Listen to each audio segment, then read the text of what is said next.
Hi, this is Andy Tate. I'm here to talk to you about how to mitigate forestry threats to biodiversity in the Central Appalachians. Really talking about logging, how logging impacts forests in the Central Appalachians and what we can do to limit the potential risks from logging in this area. So I'm the Forestry Director at EcoForesters here in Asheville, North Carolina, right in the center of the Southern Appalachians, which is part of the Central Appalachian region as defined by FSC. And I am a North Carolina registered forester. So this project is really primarily brought on by the Forest Stewardship Council and their specified risk area for the Central Appalachians, which they've identified as a critical biodiversity area. This is a very biodiverse area, and it extends all the way from northern Georgia, northern Alabama, up through eastern Tennessee, western North Carolina, southeastern Kentucky, southwestern Virginia, up until southeastern West Virginia, along the whole spine of the Southern and Central Appalachians. So anyone that procures wood from this area and wants to get FSC certification as sustainably procured timber, and FSC is probably the leader in sustainable forestry standards for environmental reasons, and you have to be able to address these regions. If you're going to say you're doing sustainable timber harvesting, you have to show that you're not having a negative impact on the really high biodiversity in this area. So we're going to get into some of the details about what you can do to increase or protect the biodiversity in this area through good timber harvesting practices and good management in general too. So the Central Appalachians have very high conservation value because it's an extremely diverse forest system here. You have, if you think this, about a dozen different forest types, distinctly different forest types that exist in the Central Appalachians. Down the river valleys, there's forests that are very similar to the forests in the surrounding Piedmont.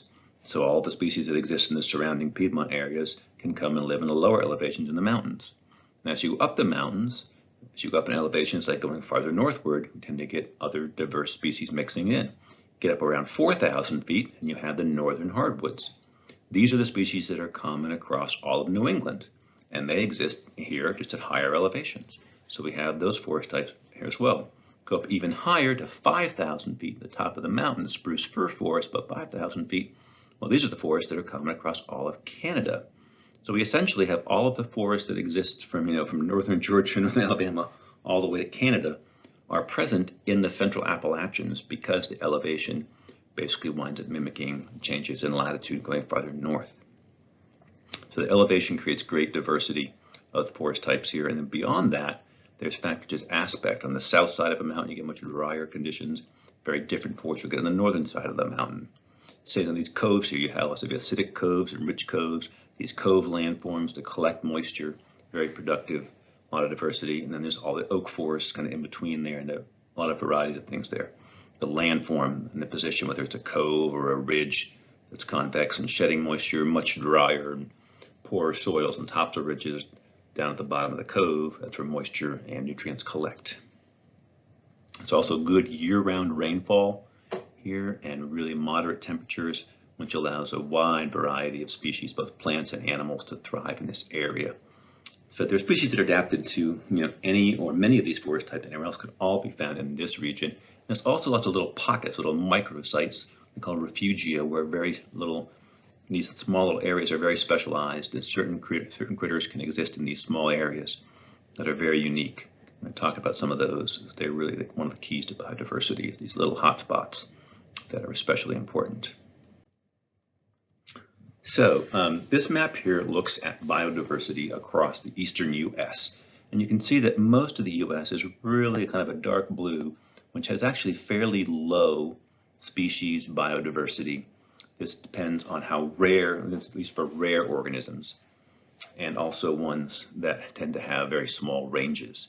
Those are two important things here. But you can see in this map that the southern and central Appalachians really light up as a hotspot. There's a lot of that purple in here, having high biodiversity. When you zoom in on this area here, you can see lots of, at least those purples and some yellows, very high biodiversity, lots of different organisms.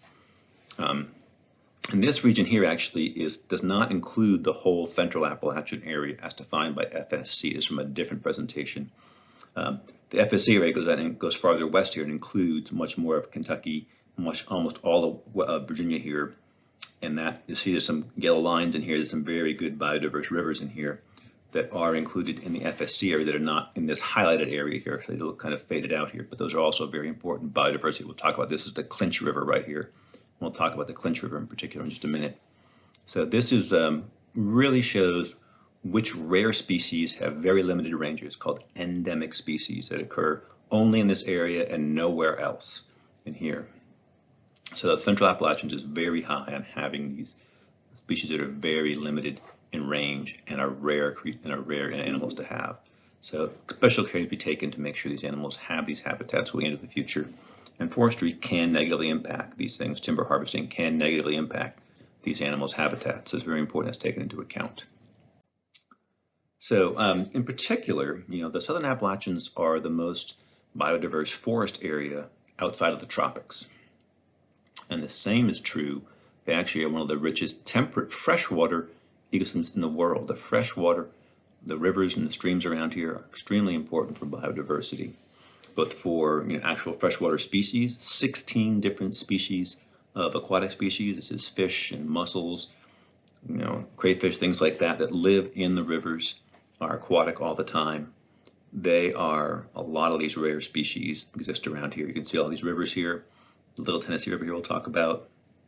A lot of high biodiversity there. And the southern edge of this region is very high, as is the edge over here for the amphibian species. The edges are especially high. These are called ecotones, and the edge of one ecosystem, the Appalachians, and then once you get just south of that, you're into the Piedmont area. That's a different ecosystem. And in between these two, that ecotone, that edge, allows for especially high biodiversity in these areas. So because of all that, the mixing of different forest types, you have very high biodiversity. Animals that are kind of having special niches can find a niche for almost any animal here. This animal here is the Chihuahua bald salamander that only exists on one mountain in western North Carolina, the Chihuahua Bald Mountain. So it's incredibly limited in its range and very important to watch out for that. This fish here, the spot-fin chub, only exists in a very small river system also in northern Georgia. You see this hotspot down here where you get the cold mountain waters hitting the much warmer Piedmont. And that's that mixing of those two water habitat types makes for a very diverse, rich mix of animals down there, aquatic animals in that area. So it's really important that, these areas are protected, and these species may occur in only one watershed. And due to dams or, human draining of these wetland areas, there's much less of these habitats available. Animals can't migrate across a dam, of course, in a stream. And there's been a lot of development with agriculture and whatnot going on also as well. So they can't access any other suitable habitats. We have to protect what is here for them. And clean, cold water is the key for the freshwater species as well as the amphibian species. They need that clean, cold water. That's where even the amphibians lay their eggs. They need clean water with this clean rocky bottom. Can't have any sediment in the water. For their eggs need air to breathe. If they get buried by dirt, they won't live. So that's the biggest risk here, is keeping that clean, cold water available for them. In the limited range they have, you got to really protect that limited area. So to zoom in on one of these hotspots, I mentioned the Clinch River, which starts in southwestern Virginia and flows into northeastern Tennessee. The major river is the only undammed headwater of the Tennessee River system. So, back after World War II, the Tennessee Valley Authority came in and built dams for flood control and for hydroelectric power all over this region. Dozens of dams were made. And this is one of the few rivers that escaped having any damming. So the fish and other aquatic animals can migrate the whole length of this river, and that preserved a lot of the biodiversity here.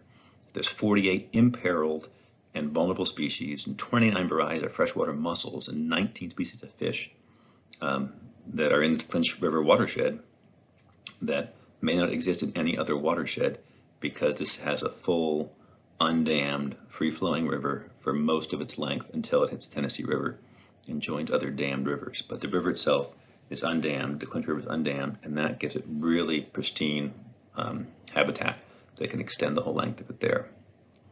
So this actually is in the Ridge and Valley area just outside of the Southern Blue Ridge from the previous slide I showed you, but part of FSC's Central Appalachian Critical Biodiversity Area. If you're doing any work in this watershed or any similar watersheds, be sure to contact local, state, Wildlife officials, in particular, most states have a natural heritage program that allows you to check for the presence of rare, threatened, or endangered species on the property you're working on.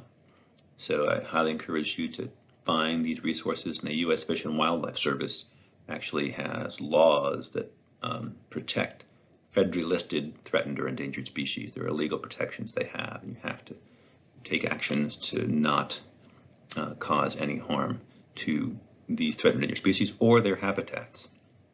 These are things that must be addressed legally, as well as just FSC in terms of sustainable forestry, because the timber is harvested responsibly needs to make sure that these critters are not imperiled by any timber operations. So minimize ground disturbance is the best way to minimize threats to these aquatic and amphibious organisms. Another important watershed to talk about is the Little Tennessee River. This starts actually in the very tip of northern Georgia here and goes into western North Carolina into Tennessee.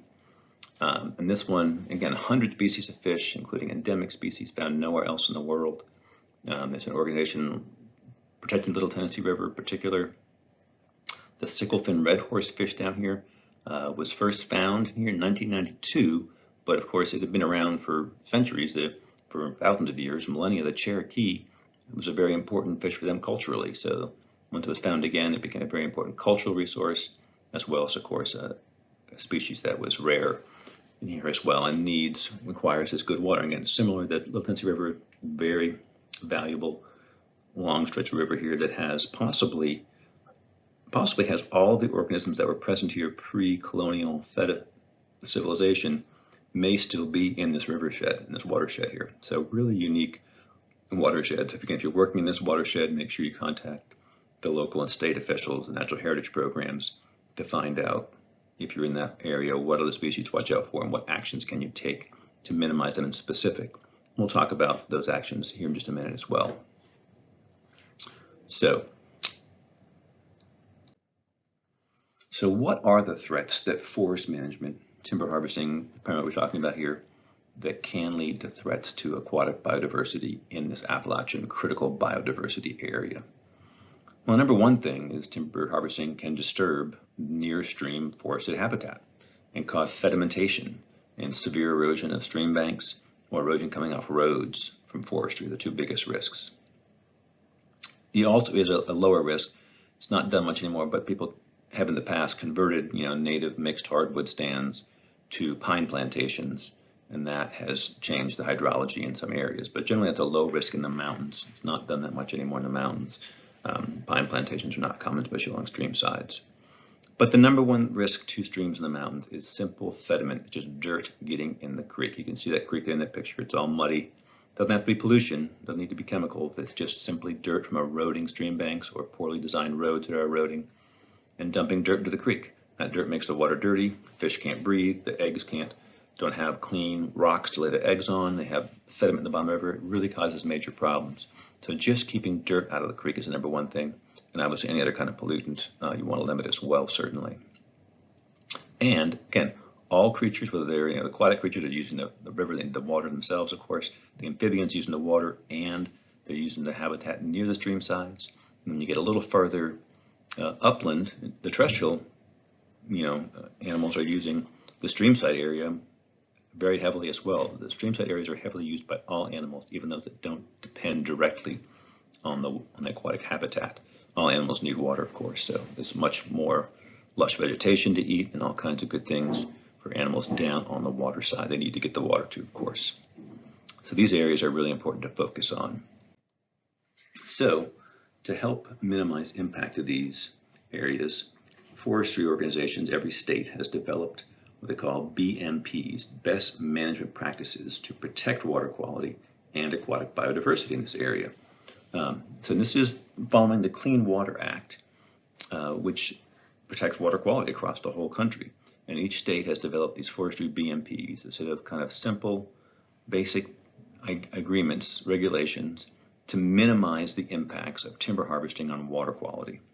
So, and if you follow these BMPs, then forestry operations, logging operations are exempt from liability for violations to the Clean Water Act if they are following all the best management practices properly. And this is because, something could happen, an extreme rain event could cause erosion to happen, even if you're doing a good job and have erosion control set up. An extreme rainstorm might overwhelm those things. But as long as you're doing your best, it proved that you've followed all these BMPs and done your best level effort to control erosion, you should be protected from violations of the Clean Water Act. However, if you're not following the BMPs and erosion happens, then you are liable for damages to water quality. And that is, the state has the authority to enforce that. As well, the states have different BMPs. They're pretty much this very, very similar states. They have a little bit of variety to them. So I think these are practical and proven, kind of simple minimum practices to limit erosion and try and prevent sediment or pollutants entering streams to protect water quality. They're all about water quality. It's the main point of these BMPs, or best management practices, that are really good. So any logger who's working in these areas needs to follow these and should be familiar with them. Those states all have very thorough manuals spelling out exactly what is needed, as well as they have just some basic guidelines too, that for a starter on these, to make sure that you know what you need to do to protect water quality in each of these areas. So in general, compliance with BMPs is very high. It's usually more than 90%, I think around 95% usually in North Carolina. So it's something that's not too onerous and should always be done to ensure minimum water quality standards are maintained. So what are the basics for BMPs? Well, the number one thing is to eliminate or minimize ground disturbance, especially within or near streams. These stream buffers or stream site management zones, SMZs, are the key area. You want to limit ground disturbance in general, but especially anywhere near surface water, whether it's a stream or even a pond or a lake. So in these SMZs, these stream site management zones, no machinery can operate. You can harvest some trees in this area, but only less than half of the canopy can be removed by the stream. That's to keep the stream shaded and to keep those tree roots in place. Those tree roots are really great at stabilizing the soil and stopping erosion, holding things in place so you don't have eroding stream banks. But if you do harvest trees, you have to cable them out, manually fell them and cable them out. You cannot have machinery drive into these areas to cut them and haul them out directly. It has to be cabled out from there. That's to minimize that ground disturbance in there, very important thing. In general, minimize road building. Any kind of soil disturbance, that is the biggest impact from forestry. The trees can be cut, they will regrow. Cutting the trees by themselves does not damage water quality, but it's the road building and the machinery that has to come in there to remove the trees that causes the impact. So it's really important to minimize road building and to install proper water control structures on any forest roads that are built to make sure they aren't eroding and they aren't going to, they're going to stay stable and protect that water quality. Again, there's that whole manual spelling out exactly how to do this. I'll go over a couple of them here in a minute.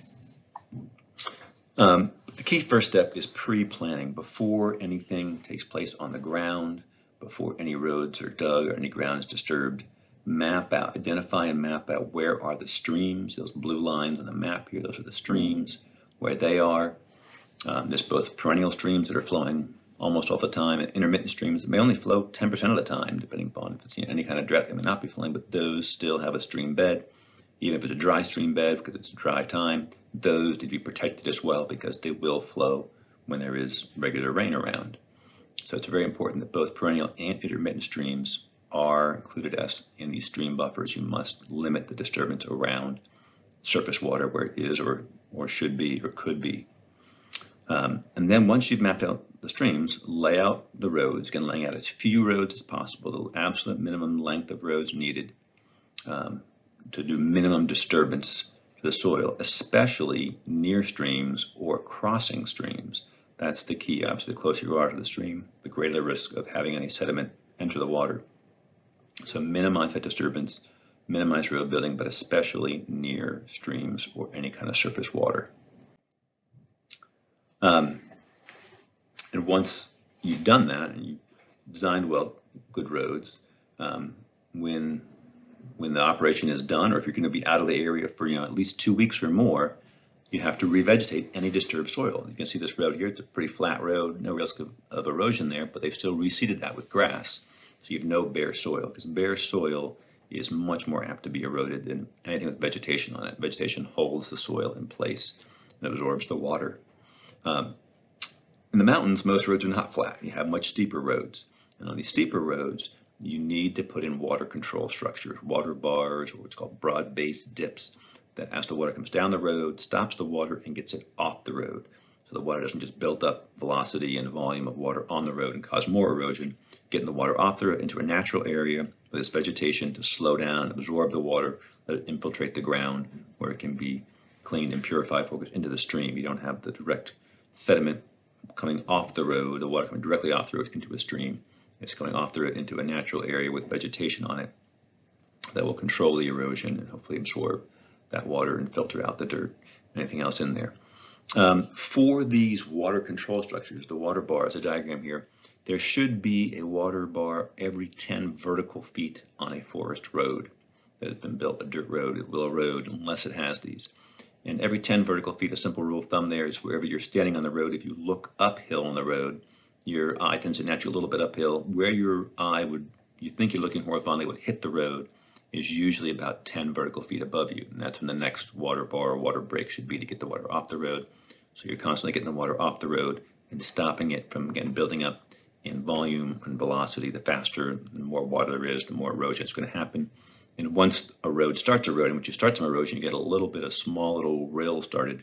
The water will find that rill and widen it to a big ditch and a gully eventually, and it'll just keep finding that path of least resistance. So it's really important to keep the water off those areas that can erode. Once they start eroding, they will get worse. So that's the basics of BMPs, is to revegetate any disturbed soil and put in water control structures on any roads to get the water off the roads to stop that erosion.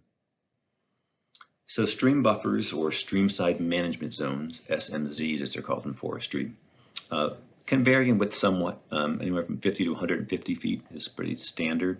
50-foot minimum is pretty common for most state BMPs, and that's 50 feet away from any surface water, from the edge of the water. It can be more. If it's a steeper area, you may want to have greater distance away from the stream, because the steeper it is, the faster the water is going to move, better chance for erosion. If you have more porous soils that are going to absorb water better, that's probably better for you. If you have soils that are very packed, the water is going to flow over the soil much more, and that's going to lead to higher erodibility. You may want to keep those areas a little wider buffer to protect that water quality there. And there are lots of different qualities of water.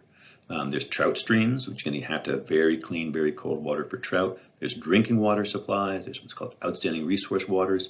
And again, every state has a Department of Environment that has usually interactive maps showing you what are the quality of the stream, so you can go and find out if there is a high quality stream on the property you're working on, and then you can take extra steps to make sure you protect those high quality waters for things.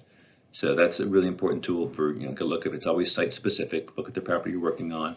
Especially one of those watersheds I mentioned, the Clinch River watershed or the Little Tennessee River, very high quality, very important aquatic habitats there. You may want to have some extra BMPs, widen your SMZ width to give greater protection to that water quality there. That's important, both for, of course, the habitat and the aquatic and the amphibious organisms, but also for humans. Humans rely on all of our drinking water starts in the mountains. Even the water that flows down to the coast started in the mountains and has flowed downstream from this to the headwaters for everybody.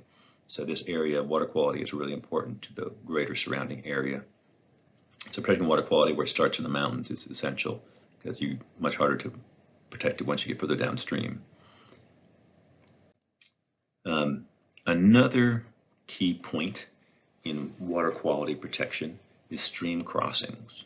So the number one thing is, eliminate them. Don't cross them if you don't have to, but sometimes, of course, you have to get across a stream to harvest trees on the other side of the stream. But if it's necessary, cross the stream, but only if necessary, and really minimize stream crossings. Only want to have, if possible, one stream crossing for each stream, and have that be the one kind of central point you cross the stream at, and do one good stream crossing. Bridges are better for water quality than culverts are, because there's no disturbance of the creek. If you put a culvert in the creek, then you have to bury the culvert in the creek. There's sediment created by that. If you take it out afterwards, again, unburying the culvert, same thing, more disturbance there. And culverts aren't as good for the aquatic organisms. We'll talk about that in a little bit more. So very important to cross streams in the best way possible when you do it. Always try and find the flattest location you can to cross streams. Don't be going down a steep slope, then up a steep slope by the stream. Those steep slopes, of course, have greater erosion hazards up on a flat place. Cross the stream perpendicularly, go straight across the stream, don't angle or make a turn across the stream. Just get there as quickly and as away from it as quickly as possible, being perpendicular to the stream. And then have a stable approach. You need to have either gravel or some good compacted soil on the stream side where you're approaching that crossing. You don't want to have bare soil, you don't want to have wet soil, you don't want to have loose soil. And if you do have those things, you may want to put down some gravel, or you also can just pack in brush. I actually see in this picture, there's a bunch of brush here. You can take some small limbs and actually have machinery drive over those things and pack them into the soil to give the soil more structure. That has proven to be as effective sometimes as water bars in stopping erosion, just packing in some of those small limbs that are left over from logging into the roadbed to give it more structure and therefore have less erosion. Very effective technique as well there. So we'll talk a bit more. One of the other big advantages of bridges versus culverts is that bridges, of course, allow for free activity and mobility of aquatic organisms under the bridge. If you have a culvert here, the bottom of the culvert, of course, is not a natural substrate. It's metal or cement or plastic. And animals, especially animals like salamanders that are crawling on the stream bottom, are not going to be able to traverse this. It also forces the water to kind of constrict and flow into the top of here. It can get clogged up there, and then at the out of it often drops down out of the culvert, creating a little scour pool. There's some erosion here, and you get a deep pool falling with, again, some impacts to water quality. And of course, fish cannot swim up and through this at all, nor can salamanders or other aquatic organisms go through a culvert. So another option to that is a little less than doing a whole bridge. A bridge, of course, would obviate all this and keep the stream intact. Yeah, the stream's still flowing, the stream bed's the same, is to do what's called a half culvert, basically. And it's a culvert has to be twice as big, but you cut it in half so that you basically place it over that like a bridge and then fill in dirt on top of this to have your passage over the stream. And fish can now swim through this half culvert, as well as salamanders and the insects that both the salamanders and the fish eat can also crawl through there on the stream bed. It preserves the natural stream substrate, the bottom of the stream bed, the rocks that are so important for the animals to latch onto and lay their eggs on in there. It's a much wider opening, so less chance of it getting blocked up, and there's no kind of a waterfall off the end of the culvert here, just natural stream flow and natural stream bed. You can see what it looks like here. From the animals in the water, it looks like the stream just continues, no major change to the stream bed for the aquatic organisms that are in there. So that's a really neat thing. It's been a relatively new technology, so to speak, that's become very popular and pretty simple to do. So it can be easily done, especially if you're doing any kind of permanent culvert. Do a half culvert. It has to be again twice the size to accommodate the stream as you would have thought initially from the original culvert sizing chart, which are all available in the best management practices manuals by the state. So quick summary here. Forestry, BMPs, these best management practices are proven, simple ways to protect water quality and therefore protect the sense of aquatic organisms as well as the amphibious organisms that also rely on these streams that are so important in the mountains. Clean, cold water, keeping that water clean and cold is the most important thing. And the number one thing is to minimize soil disturbance, minimize road building, minimize any impact on the soil. That's what causes erosion, and especially do this near stream or at stream crossings. The closer to the water you are, obviously, the higher risk it's going to be for water quality. To be very careful around water with any disturbance here. And when you're done with your operation, done with your logging operation or whatever forest operation you're doing, make sure you stabilize any bare soil areas, seed any bare soil area with at least grass seed. Having some vegetation on the soil is the best thing to hold the soil in place and stop erosion, and make sure again the water control structures are also put in place on any roads. Anytime operations pause or stop, obviously, that you have all those surfaces that were disturbed stabilized so erosion will not happen once you're done with your operation. And most of the state forest services will provide services to come in ahead of time and look for any potential issues to water quality, and will come in afterwards and inspect to make sure things are stable and that you are in compliance with the BMPs and therefore are not liable for any water quality violations if you follow those basic BMPs. A really good thing to have the state forest services come in and check on that for you. It's one of their main jobs. States are in charge of regulating water quality, and that's an important function. One of the most important things around conserving this critical biodiversity area for these aquatic and amphibious organisms especially is to keep water quality high. and that's what the State Forest Service is one of their charges. So please call on them. That concludes this presentation on how to mitigate forestry threats to biodiversity in the Central Appalachians and help the Forest Stewardship Council keep their sustainable certified wood from not causing any harm and doing it in a way that can be good for everyone in producing timber products in a sustainable way, environmentally, ecologically, and socially. Because all these things are important to us, for everyone, even if you don't live in this area. It's important. This biodiverse area is valuable to everyone. So without further ado, I'm going to wrap it up here. You have my contact information there. Feel free to reach out if you have any questions or you want more resources. I'm happy to discuss things with you and point you in the direction of more resources to help mitigate these things. Anyone who's doing work in this area, I encourage you to take this into consideration and be a part of limiting threats that forestry can have on things. Forestry can be done well, and it's just a matter of following these basic recommendations. So thank you for your time.